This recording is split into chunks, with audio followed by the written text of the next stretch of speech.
لیکن اس سے بھی بڑی مصیبت کا سامنا تب شازیہ خشک کو کرنا پڑا جب وہ کسی شوز یا پرفارمنس سے گھر لوٹتی تو مختلف ان نون نمبر سے ان کو دھمکی آمیز کالز موصول ہوتے، یہاں تک کہ اس کو قتل کی دھمکیاں بھی ملنے لگی تھی، اور کہا جاتا ہے کہ شازیہ خشک سے اتنی بڑی رقم کا مطالبہ کیا جاتا جو وہ ادا کرنے سے قاصر تھی، کیونکہ شازیہ خشک نے پائی جوڑ کر پیسے کمائے تھے اور وہ نہیں چاہتی تھی کہ یک دم کسی بھی کال پر آنے سے وہ اپنی زندگی کی ساری جمع پونجی کسی کے حوالے کرے، اور اسی وجہ سے وہ قانون نافذ کرنے والے اداروں کے پاس گئی، پولیس کے پاس گئی اور حکومت پاکستان سے اپنے تحفظ کا مطالبہ کیا، لیکن حکومت کے کسی فرد نے بھی شازیہ خشک کی داد رسی نہیں کی، یہاں تک کہ شازیہ خشک کے گھر پر بھی مختلف لوگوں نے قبضہ کرنے کی کوشش کی، اور یہ وہی عناصر تھے جو شازیہ سے پیسے کا مطالبہ کرتے تھے، اور اتنی بڑی رقم ادا نہ کرنے کی وجہ سے شازیہ خشک کو گھر سے جانا بھی مشکل ہو گیا تھا، اور اوپر سے وہ غنڈے ان کے گھر آ کر یہی دھمکیاں دیتے تھے کہ وہ گھر کو خالی کر دے یا پھر وہ رقم ادا کرے جس کے لیے شازیہ خشک سے مطالبہ کیا گیا تھا، لیکن شازیہ خشک کو زندگی بچانے کے لیے وہ گھر بیچنا پڑا، اور بیچنا بھی اتنے پیسوں پر جو کسی کے وہم گمان میں بھی نہیں تھا۔ کروڑوں کی پراپرٹی کو شازیہ خشک نے کچھ ہی لاکھ لے کر اس گھر کو بیچ دیا، اور کہا جاتا ہے کہ پریس کانفرنس اور حکومتی مطالبوں کے باوجود بھی شازیہ خشک کو قانون نافذ کرنے والے اداروں کی طرف سے تحفظ نہیں دیا گیا، اور اسی وجہ سے شازیہ خشک میوزک انڈسٹری سے دل برداشتہ ہوئی۔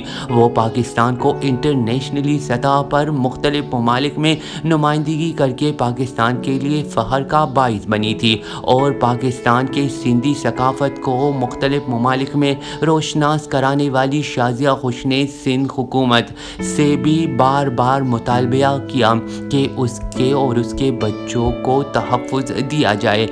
لیکن نہ ہی کسی حکومتی سطح سے اور نہ ہی فنکار برادری سے اس کٹھن وقت میں شازیہ خشک کی داد رسی کے لیے کوئی آگے بڑھا۔ شازیہ خشک نے اپنی زندگی کے 25-26 سال گلوکاری کے ذریعے پاکستان کی خدمت کی، اور بین الاقوامی سطح پر بھی شازیہ خشک نے پاکستان کی نمائندگی کی۔ سندھی ثقافت اور سندھی میوزک کو جذبامی عروج پر شازیہ خشک نے پہنچایا۔ اس طرح کی علاقائی گلوکار صدیوں میں ایک ہی پیدا ہوتے ہیں، لیکن یہ کہاں کا انصاف ہے کہ 25-26 سالوں تک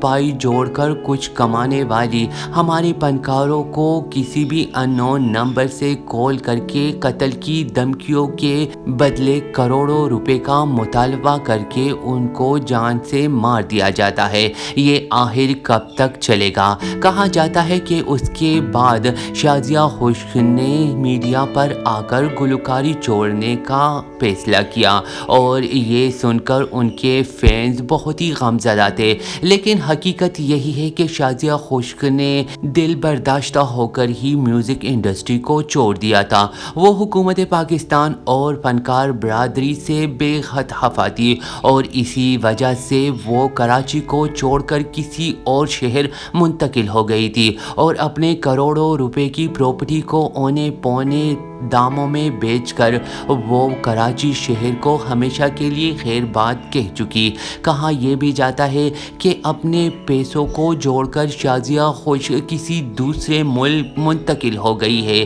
لیکن اس بات میں کتنی سچائی ہے یہ تو کوئی نہیں جانتا۔ آپ کو کیا لگتا ہے سندھی ثقافت کی علمبردار گلوکارہ شازیہ خشک کی گلوکاری سے کنارہ کشی کی اصل ذمہ دار حکومت وقت ہے یا ہمارا معاشرہ؟